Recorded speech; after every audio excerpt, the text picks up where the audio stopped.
So, with regard to such communication, in previous episodes, we have discussed several accounts of disembodied voices and beings of light appearing in both biblical texts, such as that of Abraham, Ezekiel, and Moses in Brothers of the Serpent, episode 143, Gods of Eden, as well as personal accounts such as those of Constantine, which is in episode 145, and of Ray Hernandez and Jack Prager, which would be episode 166 and 186 in the UFO series. But as you will hear, there have been a vast number of other well-documented accounts, some of which have left indelible marks in the historical record.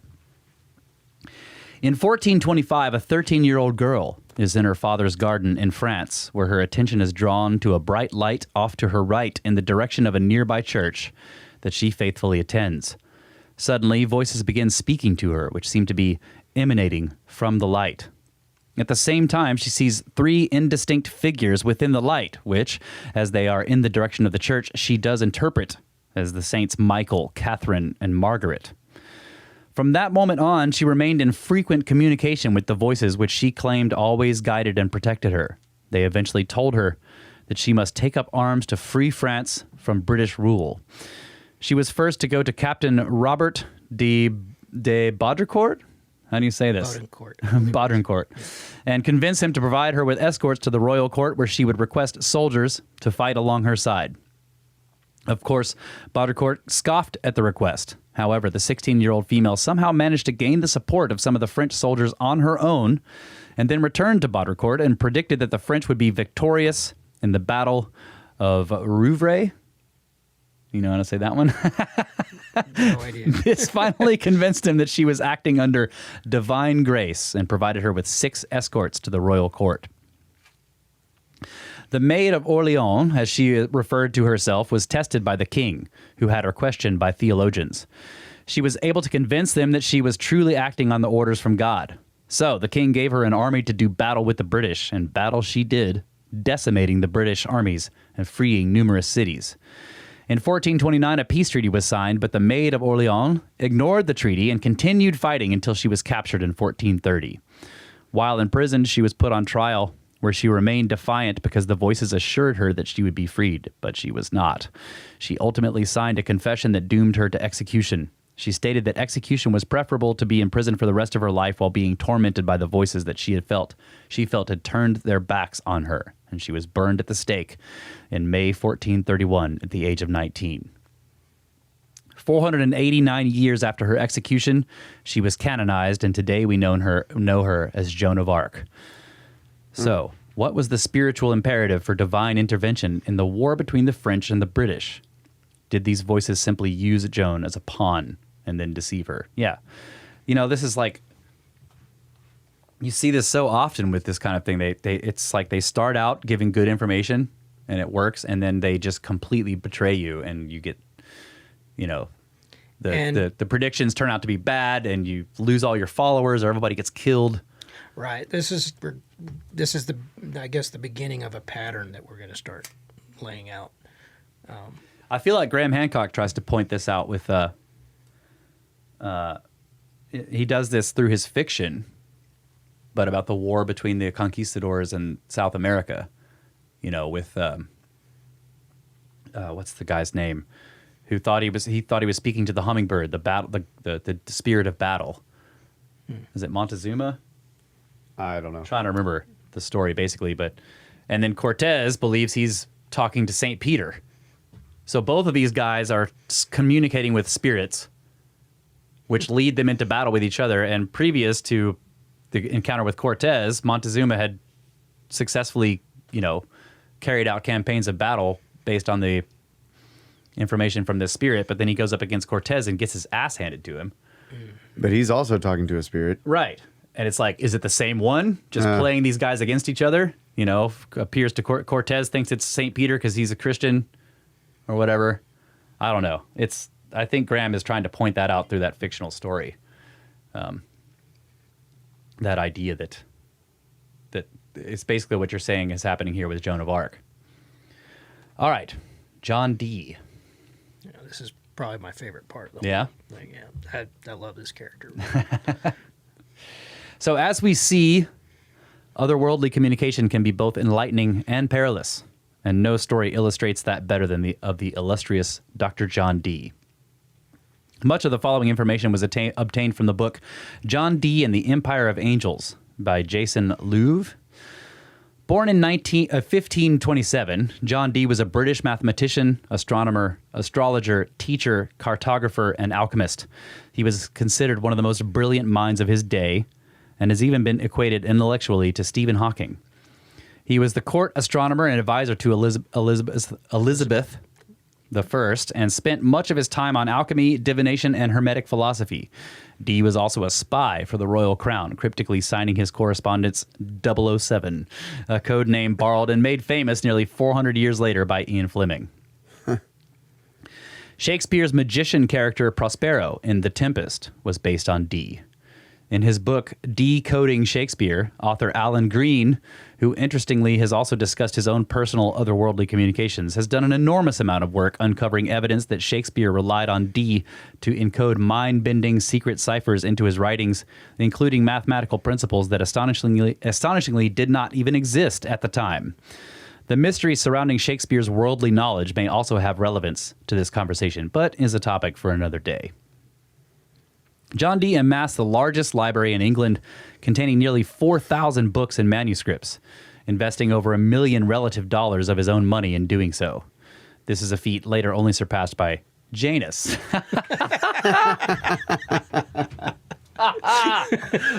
Excellent. Included in his collection was one of only 2 known copies in existence of the mysterious Book of Soiga. Dee was the first to translate the introduction to Euclid's Elements and was a master cartographer who was the first to solve the longitude problem more than a century before English clockmaker John Harrison is credited for doing so in 1730. According to recent discoveries made by Green before his death in 1609, Dee plotted and secretly encoded the exact coordinates of the Great Pyramid of Egypt on the cover of Shakespeare's sonnets. It is also curious to note the incredibly unlikely synchronicity that the 2 books on the subject of Dee's work that I referenced were both written independently by authors living 5 feet from each other in the same apartment building without knowledge of each other's work. What? Yep. That's crazy. As a result of his work, Dee was instrumental in the creation of Rosicrucianism in 1614, Freemasonry in possibly 1646, the Hermetic Order of the Golden Dawn, 1887, and the Ordo Templi Orientis, 1895. Thelema, 1904, Western magic, and arguably the very foundation of modern science. All of this incredible acumen raises the question, from where did all of Dee's vast knowledge originate? And this is where the story turns to the truly extraordinary. Hold on a second. Does Alan Green think that Dee did all this with Shakespeare's stuff? Because he believes that Dee was the only person that could have had this knowledge. He said he does believe that Shakespeare was a real person, but that he was that Dee was providing him with all the information. He said, "See, we'll get to this, but and this is a major tangent. It really deserves its own episode. He hasn't proven that. That's his hypothesis. He's got it's like a 2.5 hour video where he goes through several things, including the cover of sonnets, and he makes an extraordinarily convincing argument. Some of the things, there's no way that's chance. It's there's 2 or 3 things you'd say, well, yeah, maybe so, but and keep in mind that Shakespeare was uneducated. Yeah. Never traveled outside of. Well, he was a farmer. That's the character that they think is Shakespeare. Yeah. Well, yeah, that's what I'm saying. There's so much. That's what I'm saying. There's so much to this. That is an episode. Definitely an entire. I know. Episode. I'm very interested in that, and I love Alan Green's work. I just didn't. The way you laid it out there was like, this is. I'm fascinated by that work. That's why I put it in there. This is like a done deal, but I think it's still all up in the air. Like, the farmer, uneducated guy is like the front. Yeah, he's the front for whatever Shakespeare really was. Right. There's there's no example of Shakespeare's writing. Period. He never wrote a letter. He never wrote a. Yeah, exactly. how do you write a book without having taking notes beforehand? I Yeah. know that very well. In other words, it takes a lot of I mean, preparation. you just sit down and write it. Right. And there is no example of his writing anywhere. Yeah. Although Green seems to think he knows where it is. Yeah. So that could say Well, some that's of a that huge stuff, yeah. right. There's a huge tangent, but he says We need to get that guy on the show. right. Yeah, I know. He does not believe there was anyone else capable because this will tie into what Who's stuff the other we're- guy that people sometimes think may have been behind Shakespeare? It's was it, there's another dude, and I can never remember his name whenever this comes up. Yeah. Watcher. Who's the other guy that might be Shakespeare or behind the whole thing? I'm trying. He's a He's another like He's like polymath. a prince or right, something. no. He's a famous. Yeah, philosopher. No, natural he's philosopher. a God. It's Because one of the think guys, of that he hypothesized might be responsible for the writings is actually a royal. He's a royal in the royal family. It's and that's why he was saying he would write things that were like De Vere. very It was De Vere something like that. because that's in the code, but he still says the data, the mathematical data Yeah. had to have come from D. So there's really he's the only person that was that advanced and because So the point is that Shakespeare was most likely a group of people. it was a joint effort. I Yeah, don't know there was that's a what group. I mean. If it was a group, there would be record of it somewhere. I think it had to have been, like it's kind of this conspiracy thing is Sir if more- Francis if- Bacon Okay, Yeah. and yeah. Edward de Vere. yes. Yeah, that's a fascinating Bacon is the topic. one I always am trying to think of. Sir Francis Bacon. Yeah. Right. Yeah. But Six ways to Sir Francis Bacon. right, but Green does not believe that Bacon's writing style in any way matches Shakespeare's. Yeah. Yeah. So, well, that was a major tangent. that's good. It's always a good we'll tangent. have to I love get that back to tangent. Yeah. Yeah. And But yeah, you just stated it like it was a fact, and I'm just pointing out that that's not a fact. That's his hypothesis. It's not proven. It's That's not all I'm really saying, bro. I'm right. just nailing it. I was like, yeah. Well, there's more to this. We'll keep going. yeah. Well, we're actually up on another break here, so we'll take a break. Just wanted to slam that one fact. We have more information about John D coming up.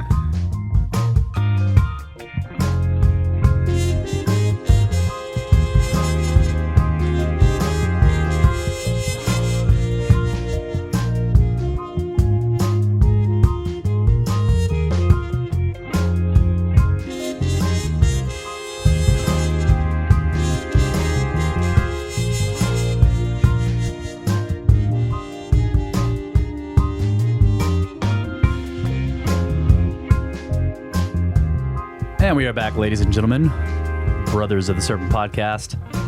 Third segment, second hour, in studio with Marty. And this is eventually, at some point, going to touch on UFOs. But yeah, I'm reading through Marty's prepared work for this. I think it's going to be a book. It's going to be a good one. So we're getting kind of a pre-book published book report here on Marty's work. Let me do a little rebuttal here. During the break, I had time to think about this. Before we broke for our little discussion outside, we were talking about whether or not D had anything to do with Shakespeare's work, and it occurred to me that one of the points that Green makes regarding D's involvement is, or what led him to deciphering the cover of Sonnets and finding all the encryption it contained, was something that D wrote, something to the effect of not one superfluous dot or Character. or line or something Yeah. along those lines. And it was that led Green to trying to figure out why there were dots between letters on the cover of Sonnets and everything. So, And there's one that's like, there's a period after every word. yes. And he's like, what the heck is this? Yeah. So Yeah. So that, I guess, would be a strong indication that D may have been involved. that at least D deciphered it himself. I'm just saying.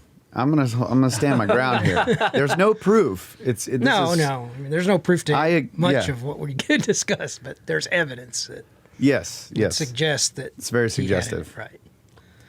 Yeah. Tangent off. Oh, I love this. These guys are arguing about this. We went outside. And We had you stomping on my turf over here, a bro. long argument about that. We went in and have lunch. Come back out, still arguing. It's classic. All right, so let's dive back into Marty's material here. John Dee grew up in an affluent English family and was fascinated by mathematics from a young age. His thirst for knowledge drove him to leave England to attend Leuven University in the Netherlands before later attending Cambridge. Dee was a devout Christian, but his religiosity was influenced by Hermetic and Platonic Pythagorean doctrines pervasive in the Renaissance. He believed that numbers were the basis of all things and the key to knowledge. From Hermeticism, he drew a belief that man had the potential for divine power that could be exercised through mathematics. His goal was to help bring forth a unified world religion through the healing of the schism between the Roman Catholic and Protestant churches and the reacquiring of the pure theology of the ancients. Dee was happily married with 9 children living in Mortlake, when his scholarship and mastery of mathematics led him to believe that he had reached the practical limits of human knowledge. At that point, he felt that the only way he could achieve ultimate knowledge and enlightenment was through communication with higher beings.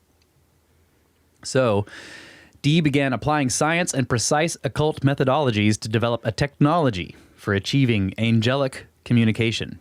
However, as an intellectual, he proved to be too rational, and try as he may, he could not establish regular communication. This led him to believe that he was unworthy and frustrated him to the point that in 1569, he considered suicide. Instead, he decided to hire talent scouts to interview scryers or spiritual mediums, the most qualified of which he would then vet thoroughly himself. Through this process, he eventually met a young man named Edward Talbot, whose real name turned out to be Edward Kelly. Kelly was a very odd 25-year-old alcoholic with clipped ears he received as punishment for forgery. Although he exhibited extraordinary mediumship talent, he exuded an air of negativity due to his practice of necromancy, or communication with the dead, and Goetia, evocation of demons. The combination of Dee's structured rationale and Kelly's aloofness served to provide the ideal balance for a productive system of angelic communication. As they began, Dee would humble himself in prayer while Kelly would stare into a scrying stone and drift into an altered state of consciousness. Kelly would then begin relaying the messages he would receive from angels, sometimes appearing as a fiery pillar of cloud, while Dee would take careful notes. Once initial contact was achieved, the angels went on to tell Dee that the grimoire tradition they have used was functioning like the ape of Thoth, or Tahuti, promoting crude and ineffectual communication. In philosophical tradition, the ape of Thoth ensures that all of Thoth's words, or the Egyptian god of wisdom, are misunderstood. The ape of Thoth is said to be both our adversary and ally. It is the trickster that always makes us look like fools. It mocks us, showing us that the universe doesn't play by our rules. It acts as a reminder that we only have a limited degree of control over anything, and it is there to help us laugh at ourselves when we try too hard. That's cool. Yeah. It's a good way to look at the trickster. Yeah. I like that. Dee and Kelly's first contact was with the archangel Anael, who was traditionally associated with the planet Venus and claimed to be the current successive ruler of the cosmos. Don't they always claim this? Anael. Yeah. The ruler of the universe, according to them. The measurer of the universe. Right. There you go. They were then introduced to archangels Uriel, Raphael, Michael, Gabriel, and many lesser angels by name. It should be emphasized that the Book of Enoch, which ultimately corroborated the names of many of these angels, was not discovered until the 18th century, 200 years after Dee's death. In November 1582, Dee wrote in his diary that the archangel Uriel manifested a small crystal out of thin air, which he referred to as a shoe stone. It was then used for communication throughout the remainder of the sessions. During these communications, instructions were given for an extremely complex system that served as the circuitry board for what Louvre described as the world's most complex Ouija board. They then went to work building the magical furnishings that allowed for much more effective and precise communication. Sounds oddly familiar. Yeah. The Mormon tradition, right? The Sayer's stone. Yeah. Oh, I have this stone. Yeah, and it kind of keys some thoughts of implants too. They're said to be sometimes people get implanted by aliens. They get an implant and it's a little crystal thingy, and it facilitates communication. Well, you spend your whole life writing down all the documents, and then somebody burns all the documents, and you're like, no big deal. I have this stone. That's right. As a result, Dee presented the angels with copies of the Sigillum de Amaeth. Amaeth? I don't know how to say it. The seal of the truth of God. And the book of Soiga, which they returned with corrections. Oh, okay. So they edited it for him. Mm-hmm. On Good Friday in 1583, during a scrying session, an angel thrust his sword from the shoestone at Kelly's head, as if to focus his attention.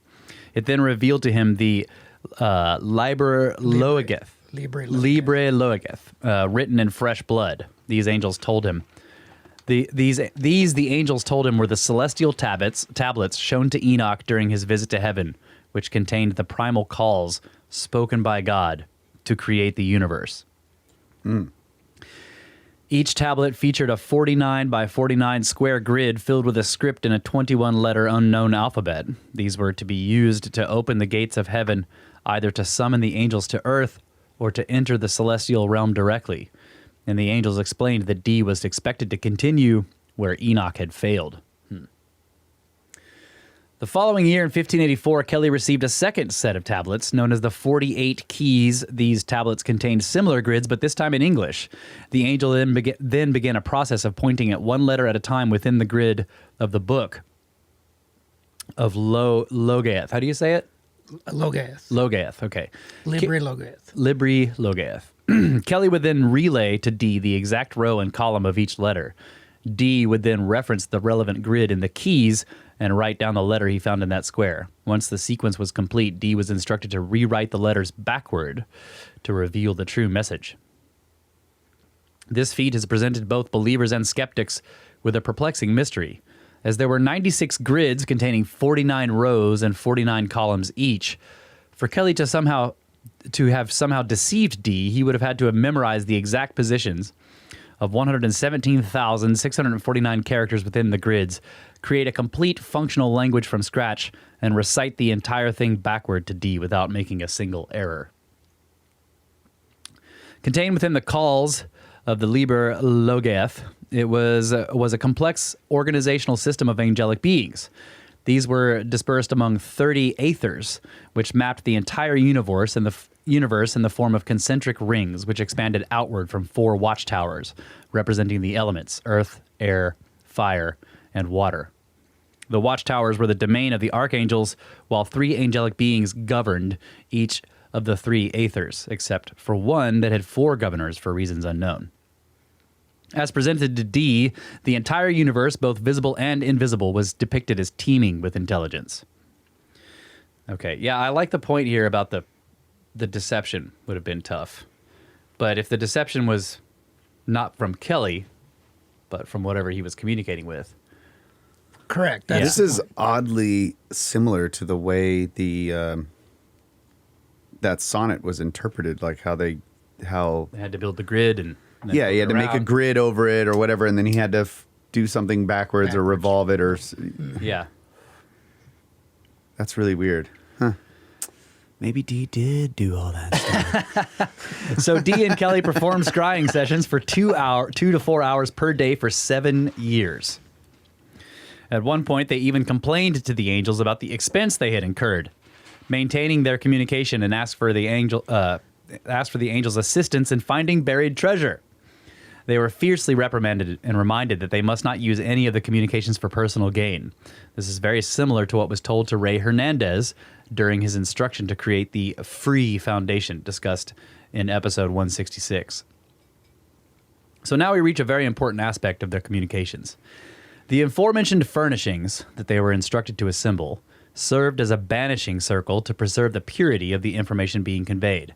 The angels were constantly contending with what they termed as illuders, which were demonic entities that attempted to interfere with the sessions. This was because, unbeknownst to Dee, Kelly has secretly continued to practice Goetia, which led to mixed messages emanating from opposing spirits. Yep.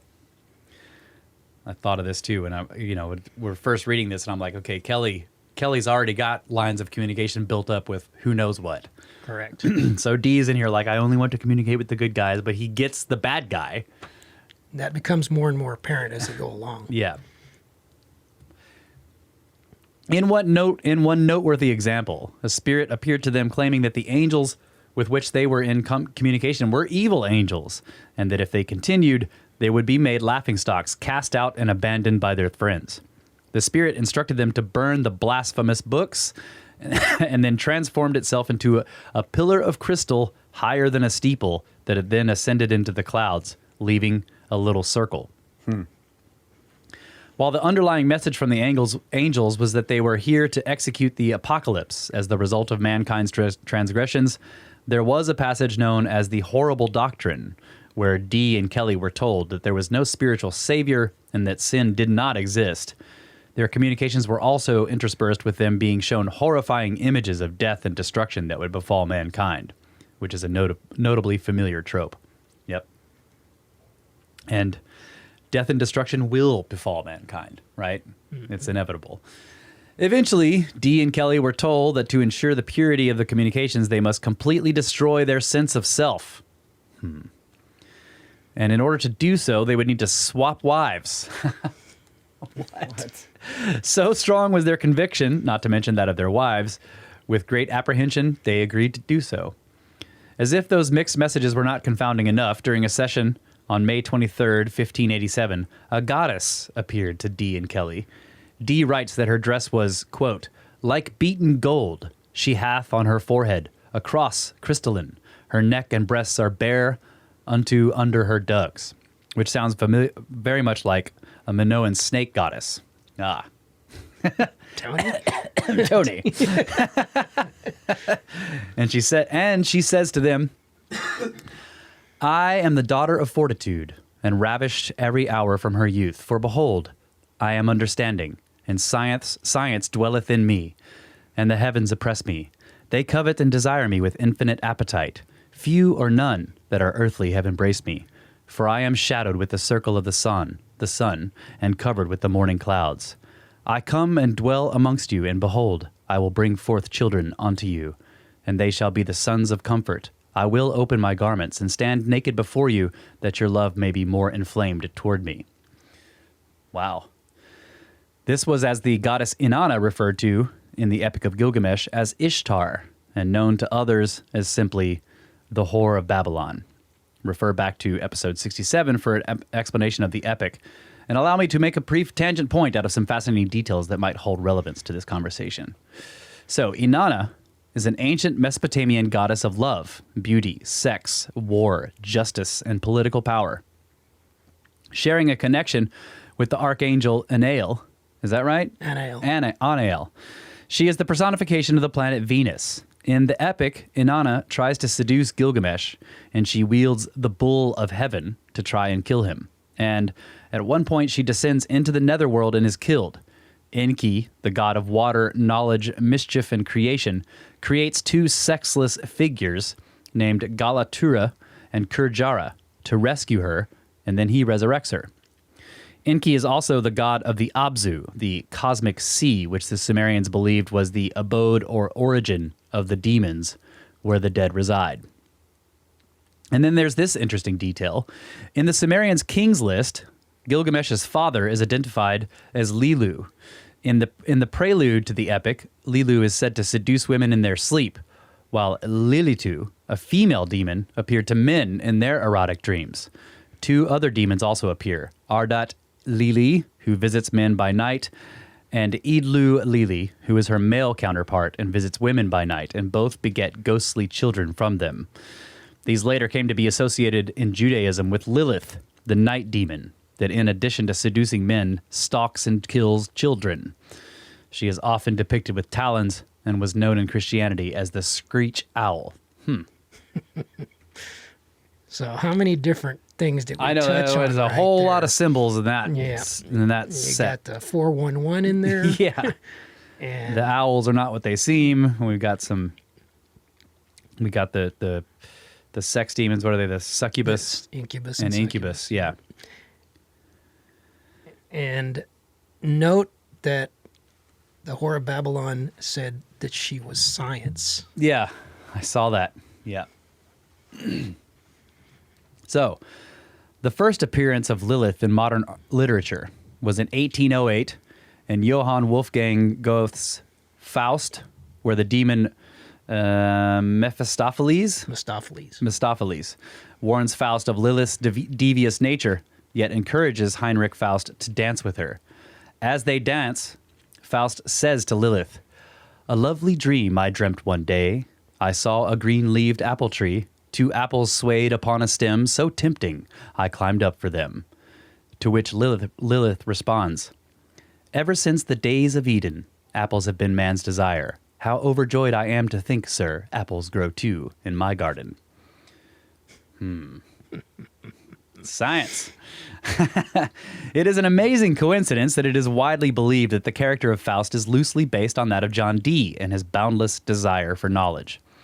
The premise of Lilu, Lilith, and the related demons later became known collectively as incubus and succubus, the entities which prey upon us in our beds late at night. But of course, modern science simply rationalizes all of this as the common phenomenon known as sleep paralysis. And now, one final curious bit of information regarding John Dee that may have had long-term implications. The wife swap inevitably led to the destruction of Dee and Kelly's working relationship. After parting ways with Kelly, Dee continued his sessions with a new scryer named Bartholomew. Okay, it's Bartholomew. Yep. That does not know, look like yeah. Bartholomew. Okay, Bartholomew. Hickman. Although little is known of these sessions, these went on for 10 years, longer than those with Kelly, and may have gleaned the purest and most valuable information because, unlike Kelly, Hickman was not tainted by goetic practices. However, Dee never revealed any of the results of these sessions, instead choosing to bury all of his diaries inside chests in a field next to his home in Mortlake. Years after his death, a groundskeeper discovered the chest and began using the diaries as kindling. Ah! No! Wait for it. Upon hearing this, a local antiquarian quickly purchased all the remaining diaries. That individual, who presumably was now in possession of the supreme wisdom of the angels, and who soon began practicing Dee's Enochian magic himself, was Elias Ashmole, founding member of the British Royal Society and the earliest known founding member of the Freemasons. Wow. The study of Dee's manuscripts has led modern researchers to believe that the information he received was tailored to fit with his contemporary level of scientific understanding. And they also point out that the angels being contacted represented a few different classes of a larger and more complex spiritual ecosystem. Dee claims that all his activities were simply part of his quest for a transcendent understanding of the divine forms underlying the visible world, or as he called them, the pure verities. Wow. So, could some of this hidden information, or I guess you could ask Randall about that. Yeah, I mean, what's the timeline here? What? I mean, this guy who's the first founding member of the Masons. They don't know for sure that he was the first, because nobody knows exactly when it started. Yeah, but he's the first recorded. What's the term? Like Grand Master or whatever? They have a name for it when they're introduced into the order, I guess. Initiate? Yeah, I guess you could say initiate. Master but I think they Mason. have a name for it, I believe. And he's the first one on record. What year is this? Or like what time? 1614, I believe, something like that. Let's see, I can go back. Dee died in 1608 or 9. They're not exactly sure on the date of his death, and this was a few years after that. Yeah. Well, let's see. So D was doing his work. Trying to find it. Okay, so one of the final sessions with Kelly was in 1587. So, yeah. Yeah, he died in 1608 or 9. Okay. So. Yeah, that's all interesting stuff. Okay. Moving to the next one, what we got here.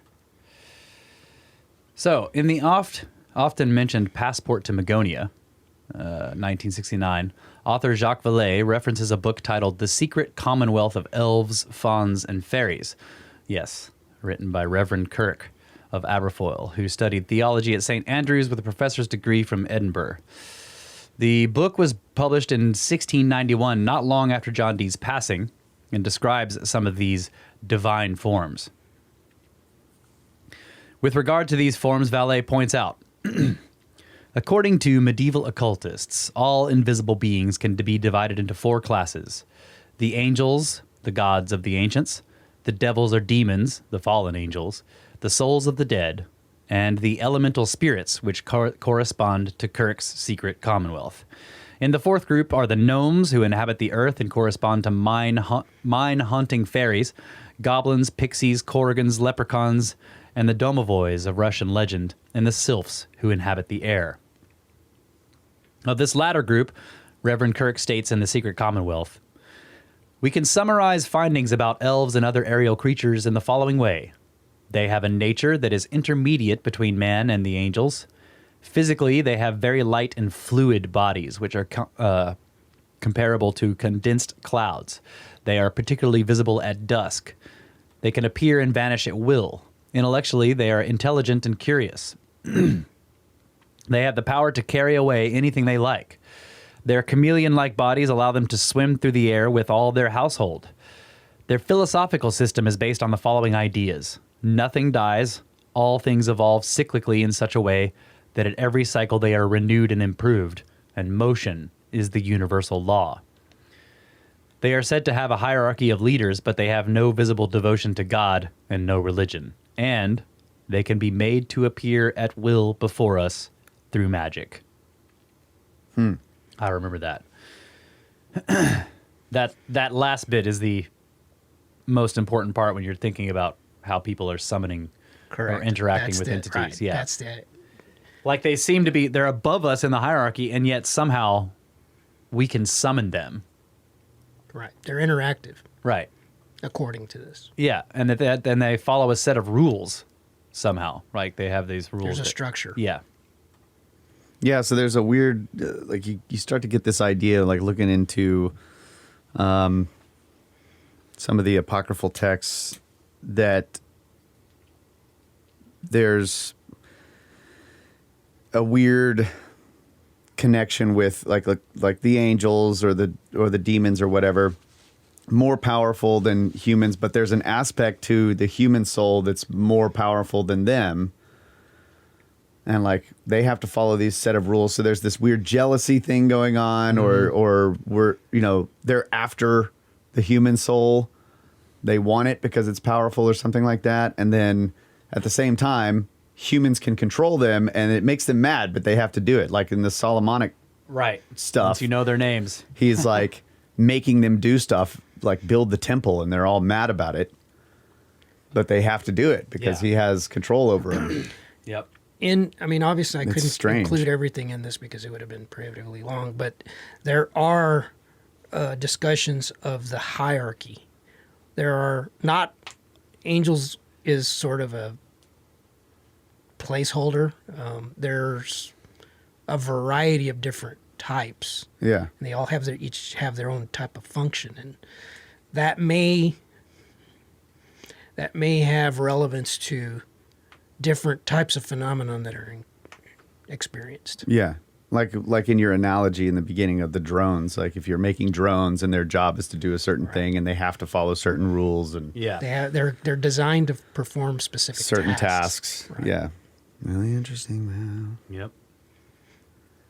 All right. And I guess in the context of this whole thing, I maybe should make this clear, is that, again, the term angel is really a placeholder. I have an appreciation of why we discussed this, why Bramley used the term custodian. Yeah, because you need a neutral term. Right.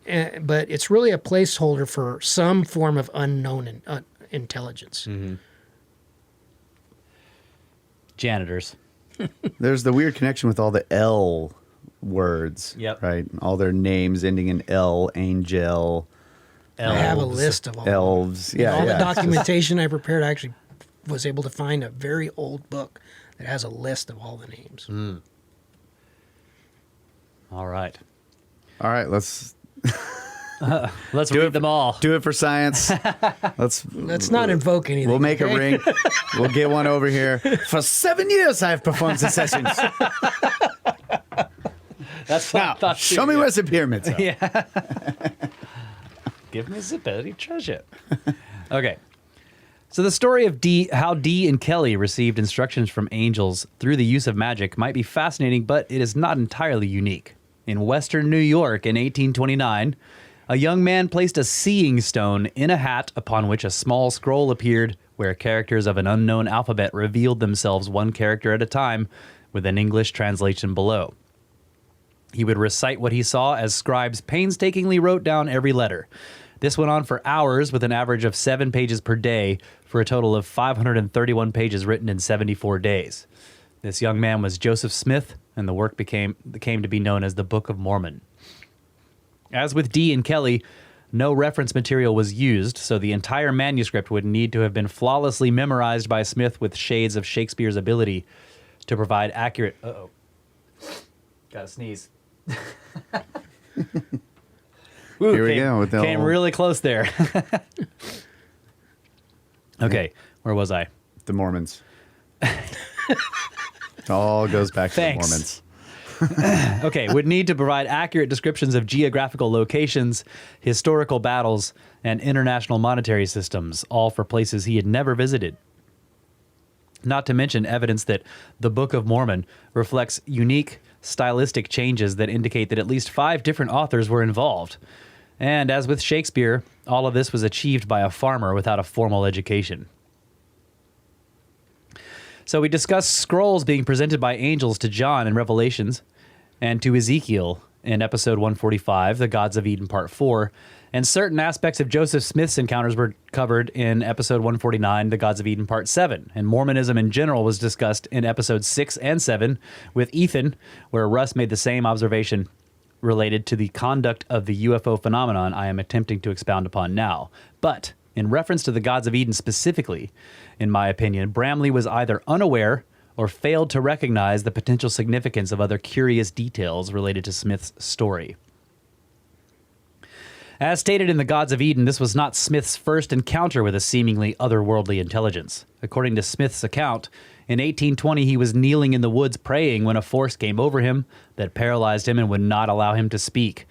As darkness surrounded him, what he described as a pillar of light with the brightness of the sun descended over his head. He then saw 2 brightly illuminated spirits that spoke to him by name. Then in 1823, a similar brightly illuminated spirit appeared to Smith in his bedroom and directed him to a location where golden plates would be buried within a stone box. One noteworthy detail not mentioned previously was, as with John Dee and Ray Hernandez, Smith was also instructed not to use the golden plates for monetary gain. But the single most important detail not discussed by Bramley, and generally not publicized at all, is the fact that Smith's family practiced folk magic rituals to locate treasure with the assistance of their guardian spirits. Whoa. I do remember this, yeah. I don't remember this. Joseph used seeing stones to locate buried treasure for a group of money diggers, a term used widely in the 19th century to describe people who appealed to spirits to locate hidden gold and silver. In fact, Smith owned a treasure digging company, which was his primary source of income. There is also a lot more to the story of the golden plates than is commonly known. On September 21st, 1823, Smith went to the spot on a glacier-formed drumlin where he was directed by the spirit and located the golden plates within the stone box just as described. When he removed them, he set them on the ground. When he turned around to close the box, the plates were somehow back inside of it. Next to the plates appeared a toad that hopped out of the box and took the form of a man that then struck him on the side of the head. Smith again attempted to retrieve the book and was beaten by the spirit. Smith asked him why he was not being allowed to remove the plates, and the man informed him that he had not followed instructions to not set the plates down until he arrived home. Smith was told to return exactly 1 year later on what would be September 22nd, 1824, but he was to bring along his older brother Alvin, and only he would be allowed to remove the golden plates. This sounds like Fae stories. Exactly. Once he had returned home upon the telling of the unsuccessful attempt, Joseph's father scoffed and stated that they would be in possession of the gold if he accompanied him. So his father set off with their neighbor, William Stafford, to retrieve the plates himself. Upon reaching the location, aware that the treasure spirits were known to be protective of their bounty, they dug a deep trench around the box to keep it from moving. However, once they began digging for the box, it continued to sink deeper into the soil and remained constantly out of reach. 2 months later, on November 19th, 1823, Joseph's brother Alvin died of what was assumed to have been an intestinal blockage. So, upon Joseph's return to the box without his brother on September 22nd, 1824, he was again not allowed to retrieve it and was instead told to return the following year with someone else who would be allowed to remove them. When he asked who that person should be, he was told that he would know the person when he saw them. 3 days later, his father requested to have Alvin's body exhumed, allegedly due to a vicious rumor that his grave had been robbed. But it has been speculated that this was more likely to have been for the purpose of attempting to use Alvin's body to retrieve the golden plates. It is not known if Joseph returned the following year, but it was not until 1827 that he returned to the site with his new bride Emma, and she was allowed to remove the plates, setting in motion the writing of the Book of Mormon. However, it should be noted that throughout Smith's communication with the spirits, he never made mention of angels until nearly a decade after his initial encounter. So the golden plates remind us of a far older but similar story. In 610 AD, a boy named Muhammad was sitting in the hills surrounding Mecca when an angel appeared before him, saying, "I am the angel Gabriel." The apparition then showed Muhammad a golden tablet and told him to read it.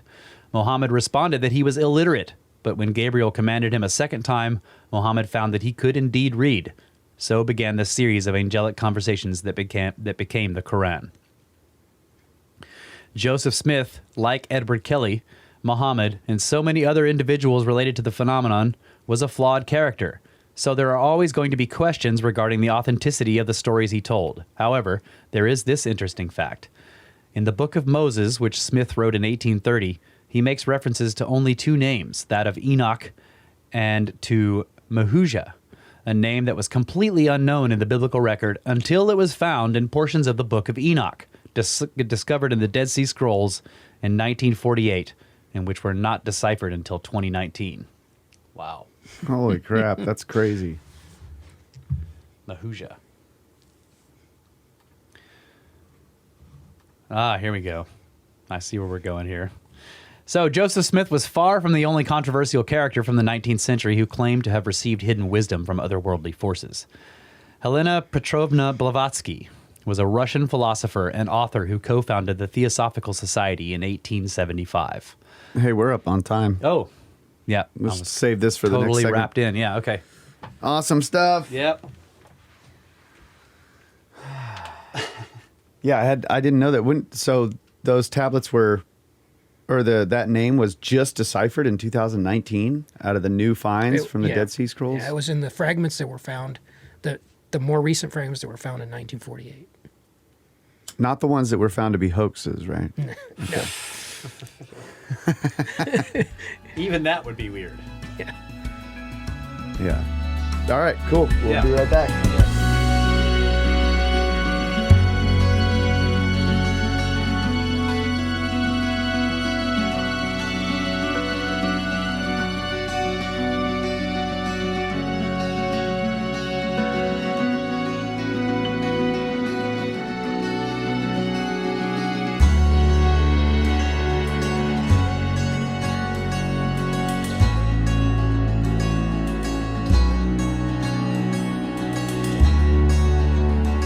All right, we're back, ladies and gentlemen. taking up too much time with my tangents, so let's just get right back into it. This is really good stuff, Marty. Yeah. Thank you. Yeah, it's good stuff. Flip that timer over. Those sands of time going. Okay, so Blavatsky claimed that she established a friendship with a Russian Freemason who encouraged her interest in esoteric matters. As a result, she claimed to have had many paranormal experiences, including astral travel. She believed that all the world's religions stemmed from a single ancient wisdom, which she connected to Western esotericism of ancient Hermeticism and Neoplatonism. She claimed that these theosophical doctrines were not her own, but had been received from a brotherhood of secretive spiritual beings whom she referred to as the Ascended Masters. From the Masters, Blavatsky learned of the existence of mankind's 7 root races, the 4th of which originated in Atlantis. She believed that the wisdom of Atlantis was spread across the globe when the island was destroyed. The descendants of the Atlanteans still carried in their blood the qualities of their ancestors, she believed. They were the members of the Aryan race. More on this topic shortly. Interestingly, Blavatsky vehemently defended the existence of spiritual phenomena, but argued against the mainstream concept that the entities contacted were the spirits of the dead. Yeah. Oh, that's the end of that section. That's all you're going to do on Blavatsky? I was trying to condense this. All right. Hey. Well, We still got a long way to go. what connections are you thinking of, Russ? You got something in your head? No, I'm just, he said we'll get to it. But yeah, Blavatsky has an enormous body of work, so there's probably endless stuff you could do. But yeah. And she was the inspiration for a lot of the things that come later. Yes. Yeah. And the unfortunate Don't know anything about her. Unfortunate connotations with the Aryan stuff too. Right. That's Yeah. where we talked about earlier about the races, and I said I didn't want to delve into it too much because it was corrupted. I think some of the concepts were You used get eugenical and it's exactly. racism and the root race Aryan stuff is I chose to. It seems like a lot of this stuff it injects, I don't know. In some ways it's these are like spells, it's a powerful spell that gets cast on a whole bunch of humanity and it ends up causing trouble for hundreds of years afterwards, right? Wow. Yeah. Okay. So we're going to Crowley now. In the words of Frank Booth, now it's dark. From Dennis Hopper from Blue Velvet. What did you were telling me about this movie? Yes. Yeah. So inspired by the work of John Dee in 1887, high-level Freemasons William R. Woodman, William W. Westcott, and Samuel L. Mathers started a secret society named the Hermetic Order of the Golden Dawn, devoted to the practice of Hermetic Kabbalah and study of the occult, astrology, divination, and alchemy. That is Kabbalah with a Q, as there are differences in the beliefs between it and Jewish Kabbalah with a K, and Christian Kabbalah with a C. Kabbalah with a Q is based largely on the beliefs of Hermes Trismegistus and John Dee's Enochian system of angelic magic. In 1898, the Golden Dawn welcomed its most famous initiate, a man widely dubbed the wickedest man in the world, who famously referred to himself as the Great Beast 666. Yeah, I am, of course, invoking the name of none other than Aleister Crowley. Born in 1875, Edward Alexander Crowley was raised in a wealthy family with strict evangelical Christian beliefs. At the age of 11 in 1887, Edward's father passed away from cancer, after which he became increasingly embittered with Christianity. By the time he entered Trinity College at Cambridge in 1895, he changed his name to the now familiar Aleister, as it was more in line with his poetic interests.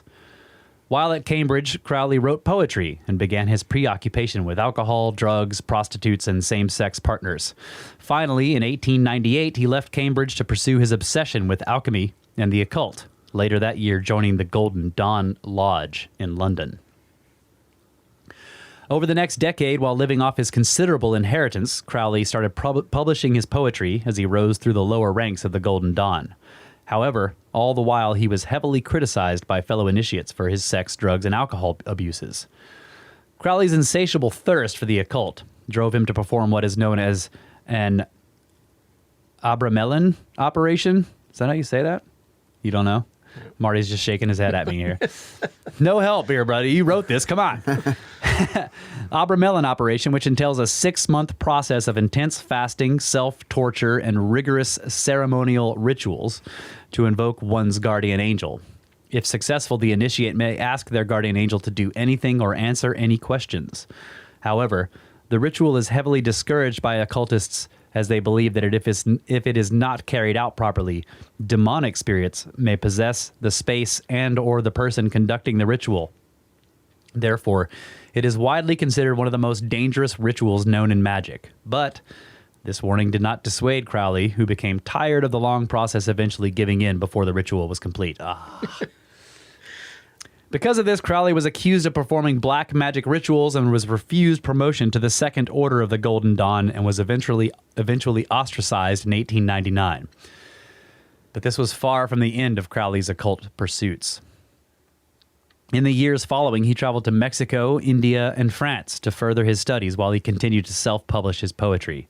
This provided him with some notoriety and allowed him to rub elbows with influential people. While living in Paris, he met Rose Kelly, and they were married in 1904. While on their honeymoon, this person is not related to the Kelly from D, right? No. Okay, I'm just making sure, because you never know Yeah. with this kind of shit. I don't believe so. Right. Anyway. While on their honeymoon, the couple traveled to Egypt, where Crowley used his influence to be granted a private stay in the king's chamber of the Great Pyramid.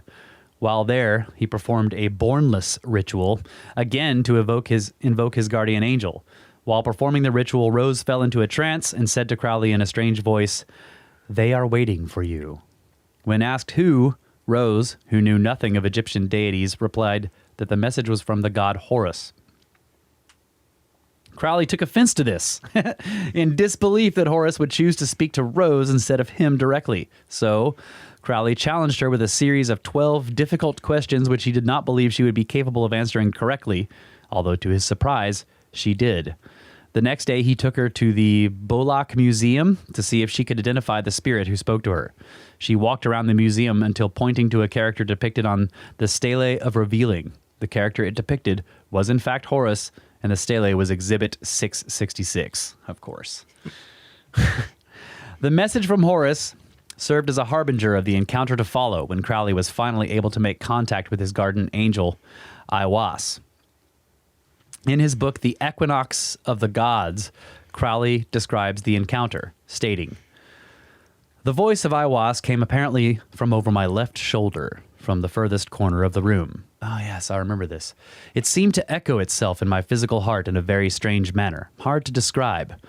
I have noticed a similar phenomenon when I have been waiting for a message fraught with great hope or dread. I had a strong impression that the speaker was actually in the corner where he seemed to be, in a body of fine matter, transparent as a veil of gauze or a cloud of incense smoke. He seemed to be a tall, dark man in his 30s, well-knit, active, and strong, with the face of a savage king and eyes veiled lest their gaze should destroy what they saw. The dress was not Arab. It suggested Assyria or Persia, but very vaguely. I took little note of it, for to me at the time, Aiwass was an angel, such as I had often seen in visions, a being purely astral." Crowley claimed that Aiwass was Horus's brother Seth, the devil of the Book of Thoth, and he remained in communication with him over the next 3 days as Aiwass conveyed the 3 chapters that comprised the Liber Legis, or the Book of the Law, to Crowley via automatic writing. Each chapter was presented as an expression of one of 3 god forms. Nut, the Egyptian goddess of the night sky, the queen of space, and as Crowley referred to her, the lady of the starry heaven. Hadit, the complement of Nut, his bride, he is eternal energy, the infinite motion of things, who sees the expansion and the development of the soul through joy. And Ra Horkut, or Ra Horikti, the god of war and vengeance, and the lord of the Aeon of Horus, which Crowley described as, "The Aeon of Horus is the duration of the apocalypse, that period when Chronozon, the demon dweller of the Abzu, shall rule over the cosmos and visit destruction upon mankind. And the apocalypse is a mental transformation that will occur, or is presently occurring, within the collective unconscious of the human race." That was a pretty important statement there. Yeah. Yeah. Become relevant later. The Aeon of Horus. Koronzon. That's how it's said. The demon dweller of the Abzu. The waters of the deep. Okay. Note the connection to the Epic of Gilgamesh. Yeah. Yeah, and of course Enki and rules over the Abzu. What else did I see in here?